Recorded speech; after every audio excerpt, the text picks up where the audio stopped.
What is going on, everybody? I am Mike. Welcome back to Tech 24/7 TV. I'm glad that you're back with me today. Now, if you are the owner, maybe the first generation iPad Pro, maybe the 2017 iPad Pro like I have here, and you're wondering whether or not you should upgrade to the latest in portable computing from Apple, like the M1 2021 iPad Pro, you are in the right place, because in today's video, we're going to do some comparisons, some stress tests, and at the end of it, we're going to figure out whether it is worth to upgrade from your 2017 iPad Pro to the 2021.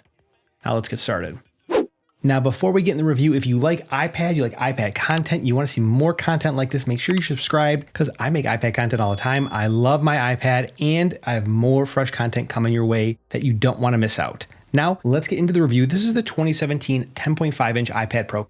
I think it's a great tablet. I've owned it since it first came out. I still own it today. I actually use it for some kind of miscellaneous things around the house. What was great about this tablet is that it gave you the power and performance of the iPad Pro in a much bigger form factor than the first generation, which was the 9.7 inch. So if you remember that, Apple used to make the iPad Pro in the 9.7 inch, and then they started to differentiate that. Most of the pros and cons of the 2021 iPad Pro that I go through today will also apply to the 11-inch version, which is not here. I'm using the 12.9. So if there's anything specific that is not applicable to the 11-inch version, I will go ahead and call that out. Now, the first thing you're going to notice is going to be different here. It's going to be the industrial design of the newer iPads, which changed in 2018 in comparison to this 2017 iPad Pro. So all the new iPads have this uniform bezel that goes all the way around the device. There is no Touch ID button, and there's also Face ID on the new iPad Pros. So if you're looking at this, just from a front of the device perspective, this design on the 2017 iPad Pro is much more dated. It's not necessarily as fresh. It's not as, I would say, cool looking, if you want to put it that way, versus the 2020, 2021 iPad Pro. There is some hardware differences between the 2017 iPad Pro and the newer versions, which we'll get into. Here on the 2017 iPad Pro, you only have Apple Pencil first generation. Here where you have the second generation is magnetic. You don't necessarily have that kind of cumbersome charging where you have to plug it into the bottom like you do here. The 2017 iPad Pro still use Lightning. If you live in the iOS ecosystem and you only have an iPhone today and maybe this iPad, you get better reuse using that single cable than you do with the 2020, 2021 iPad Pros where you have USB-C. Now, next up, we're going to do the Geekbench machine learning test to see what the difference is in how this device performs against one another when doing machine learning tasks. We're going to open up Geekbench ML. So here we see that the 2017 iPad Pro has 3.91 gigs of available RAM. And this iPad that I'm using right here, this is the 2021 version, and it's got 15.2. We're going to go ahead and set the back end. Instead of being CPU, we're going to use Core ML. Now, where machine learning is really going to make a difference is if you are using an app like Photos, maybe you're using an app like Lightroom, where it's going in there and it's tagging objects based on image recognition. This is really much going to help, especially when you see like the new advancements in Photos, the app itself, where you can find written and printed text and do machine learning on that to find objects there. Now, even though the 2017 iPad Pro will get iPadOS 15, there are some features which are exclusive to newer iPads. Now, looking here, we have a 603 score on the machine learning index, and here we have 2695. It's night and day. So here we see image classification. We have 767 in terms of the score, 85.4 images per second, where this is getting a total of 962, and there's 638 images per second. So it's actually going to be like a 6 or 7 times increase in that type of machine learning. If you need to run some type of machine learning on your iPad, this is where the new 2021 iPad Pro would have a significant advantage to it in comparison to the 2017. Now, for the next set of tests, we're going to open up Geekbench. We're going to run this from a performance perspective and see how each of these devices perform using Geekbench 5 and in the newest configuration. So let's go ahead and open up Geekbench 5. Here that is. And we're looking here at the basic stats. This says it's 2017 iPad Pro. It has 2.34 gigahertz A10X Fusion, which is the processor that came out with this. And there's 3.91 gigs of RAM. In comparison, there's almost 4 times as much RAM in the 2021 iPad Pro. It's quite laughable. And a 3.19 ARM processor. Click on CPU. Let's click on Run Benchmark. Now, even though both these tests were started at roughly the same time, I think it was about a second apart, we look here on the 2021 iPad Pro, it is ripping through those tests, I'd say, at a much quicker pace. Here, we're looking about 65% done. Here on the 2017 iPad Pro, we're about 50% done. Now, the test just finished up, and here we can see a real big difference here. We have a single core performance on the 2021 iPad Pro of 1717 in comparison to 846 on the 2017 10.5-inch iPad Pro. Now, if we look at that in the multi-core score, there's about a 3 times difference, actually 3.5 times difference, between the multi-core score of 7324 on the 2021 iPad Pro with 16 gigs of RAM with 2304 on this multi-core score on the 2017-inch iPad Pro. Now here, I don't believe that the RAM is really playing that big of a deal in terms of how fast, these performance metrics are going to be. That's not the case because it's not necessarily RAM intensive. If we run other types of benchmarks, we're going to run the compute score right here. We'll see what happens when these next set of tests.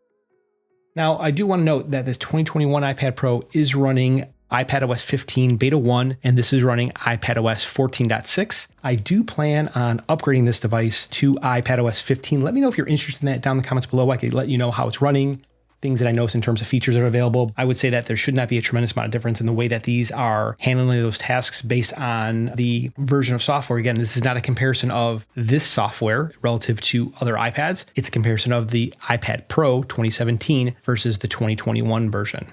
So we are complete. 2017 again here on my left, 2021 on my right. All right, we have a compute score of 7,033 on the 2017 iPad Pro, and on the 2021 iPad Pro we have a 20,003 compute score. So it's literally almost 3 times difference in terms of that. Next test we're going to run is going to be the performance test of Wi-Fi on each of these devices. Now, the 2017 iPad Pro supports 802.11, it's A, B, G, and as well as AC. Now here on the 2021 iPad Pro, it's all those same bands in addition to Wi-Fi 802.11.ax, which is going to be Wi-Fi 6.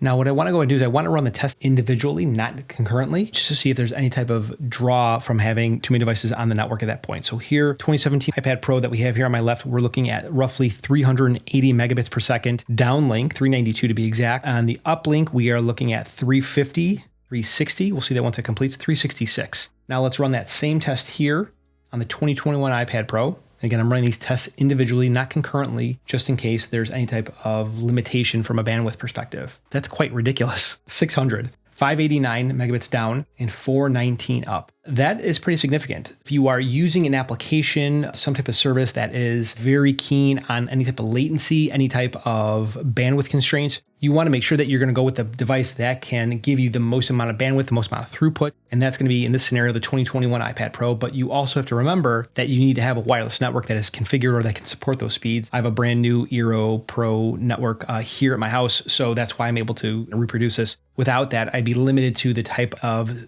throughput I would experience on either one of these devices. So keep that in mind. It's not necessarily just upgrading one device. You do need to upgrade your Wi-Fi network as well and make sure that your internet provider can also support that type of bandwidth as well. The one thing I can note is here when I downloaded the app, the speed test app recognized that this is a 10.5-inch iPad Pro. The speed test app does not recognize this is a 2021 iPad Pro. So there might be a little bit of optimization that still needs to be done, but I would say that it's probably negligible because it doesn't recognize those device types. It should not matter that much.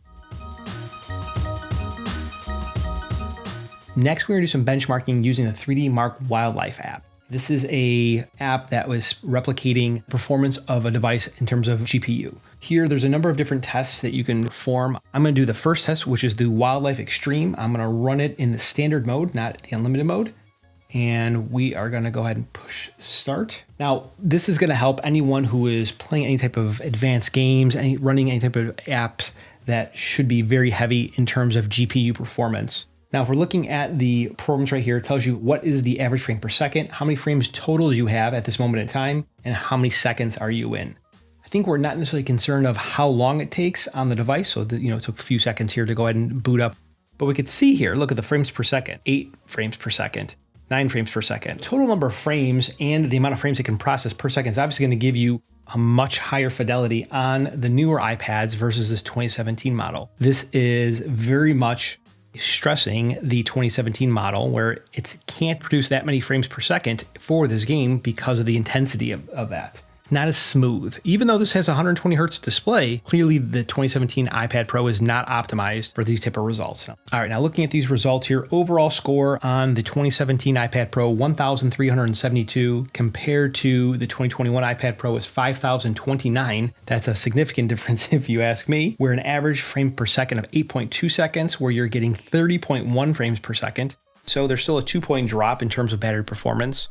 and the average frames per second somewhere between 5 and 10, and here it's somewhere between 20 and 39. Now, what does this really mean? That means if you're playing high frame rate games, 30 frames per second, 60 frames per second, or maybe even 120 frames per second, like Fortnite is, but you can't play it right now, you are going to get better performance on the 12.9-inch 2121 iPad Pro, which makes sense. It's a brand new tablet. Games are being optimized for this tablet. Now, that's not to say that the game would run poorly on this 2017 iPad Pro. You would probably just get less performance on that game. You wouldn't notice this until you actually ran this side by side. At the end of the day, we've measured a lot of things, right? And maybe some of them matter to you, maybe some of them don't. Here is how I would parse what we've talked through today. So one, if I am doing any type of computing that requires or that has a need for machine learning, you're obviously in a better position if you're using the 2021 iPad Pro versus the 2017 iPad Pro. Hands down. Second thing is that if you are in a position where you are playing a lot of games, you have maybe an application or a suite of applications that might be sensitive to latency, bandwidth, or any type of lag, you're definitely better off with the 2021 iPad Pro, assuming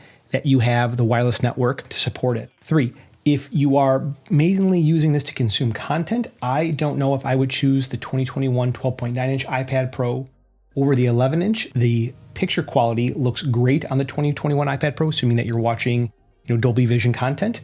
Now, here we're doing a little comparison side by side. I'm watching Into the Spider-Verse, and the display is great, but then there's the added size, and that's a little bit hard to kind of contextualize because it really depends on who you are and what you do and kind of what you're carrying with you, all of those things. You can see here that there is maybe a few degrees of more vividness, more brightness, better contrast on the 2021 12.9-inch iPad Pro than the 10.5-inch. But for me, the 12.9-inch is the way to go. Now, is that enough for you to upgrade? Again, I don't know that. You'd have to let me know down in the comments below. But otherwise, if you're not consuming Dolby Vision content or you don't want the 12.9-inch iPad Pro, you're not really going to notice too much of a difference between the 10.5-inch and the 11-inch 2021 iPad Pro. I would stick with the 10.5-inch because unless there's really something that is propelling you to upgrade. There's many other things that we didn't talk about today. We didn't talk about the front-facing camera. We didn't talk about the rear-facing camera. That is much harder to contextualize. If you guys want to see something on that in terms of video quality, let me know down in the comments below. But for me, I think the 10.5-inch iPad Pro, while it is a good device, it doesn't necessarily hold a lot of weight in terms of use cases for me personally in comparison to the 12.9-inch 2021 iPad Pro. But I'd love to know from you. I am Mike. This is Tech 24/7 TV. Folks, I will talk to you in the next one.